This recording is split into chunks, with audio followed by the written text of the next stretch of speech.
പണ്ഡിതൻ, പത്രപ്രവർത്തകൻ, ചരിത്രകാരൻ, നയതന്ത്ര പ്രതിനിധി, ഭരണജ്ഞൻ എന്നീ നിലകളിൽ പ്രസിദ്ധനായ ഒരു ഇന്ത്യക്കാരനാണ് സർദാർ KM പണിക്കർ. സർദാർ കാവാലം മാധവ പണിക്കർ എന്നാണ് പൂർണ്ണനാമം. തില്ലത്ത് പരമേശ്വരൻ നമ്പൂതിരിയുടെയും ചാലയിൽ കുഞ്ഞിക്കുട്ടി കുഞ്ഞമ്മയുടെയും മകനായി രാജഭരണ പ്രദേശമായിരുന്ന തിരുവിതാംകൂറിൽ 1995 ജൂൺ 3 ജനനം.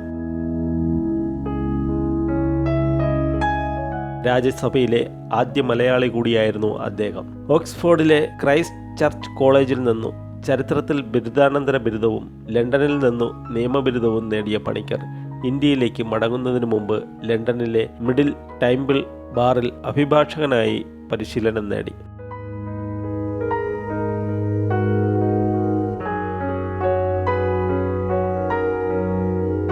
ഇന്ത്യയിലേക്ക് മടങ്ങിയ സർദാർ പണിക്കർ ആദ്യം അലിഗഡ് മുസ്ലിം സർവകലാശാലയിലും പിന്നീട് കൊൽക്കത്ത സർവകലാശാലയിലും അധ്യാപകനായി ജോലി ചെയ്തു.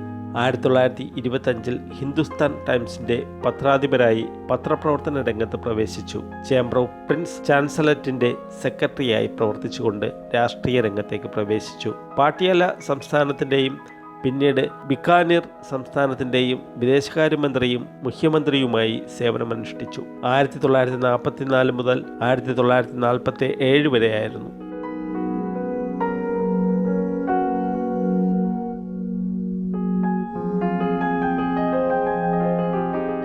ഇന്ത്യ സ്വതന്ത്രമായപ്പോൾ സർദാർ പണിക്കർക്ക് പല പ്രധാന ചുമതലകളും ഏൽപ്പിക്കപ്പെട്ടു. ചൈന, ഫ്രാൻസ് എന്നിവയുടെ അംബാസഡറായി അദ്ദേഹം പ്രവർത്തിച്ചു. ഭാഷാടിസ്ഥാനത്തിൽ സംസ്ഥാനങ്ങളെ വിഭജിക്കാനുള്ള സ്റ്റേറ്റ് റീ ഓർഗനൈസേഷൻ കമ്മീഷൻ അംഗമായിരുന്നു അദ്ദേഹം. പിന്നീട് അക്കാദമി രംഗത്തും പ്രവർത്തിച്ച അദ്ദേഹം മരണം വരെ മൈസൂർ സർവകലാശാലയുടെ വൈസ് ചാൻസലറായിരുന്നു.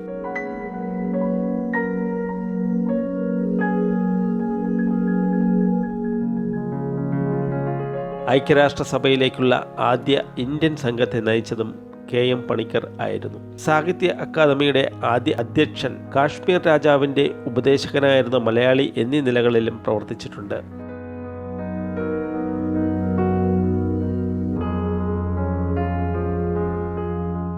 അദ്ദേഹത്തിൻ്റെ പ്രധാനപ്പെട്ട കൃതികൾ മലബാറിലെ പോർട്ടുഗീസുകാരും ഡച്ചുകാരും, ഏഷ്യയും പടിഞ്ഞാറൻ ആധിപത്യവും, 2 ചൈനകൾ, പറങ്കിപ്പടയാളി, പഴശ്ശിരാജയെക്കുറിച്ച് എഴുതിയ കൃതിയാണ് കേരള സിംഹം, ദുരശ്ശിനി, കല്യാണമൽ, ധൂമകേതുവിൻ്റെ ഉദയം, കേരളത്തിലെ സ്വാതന്ത്ര്യ സമരം, ആപത്കരമായ ഒരു യാത്ര, strategic problems of Indian Ocean, Asia and the Western dominions, principles and practices of diplomacy എന്നിവയാണ്.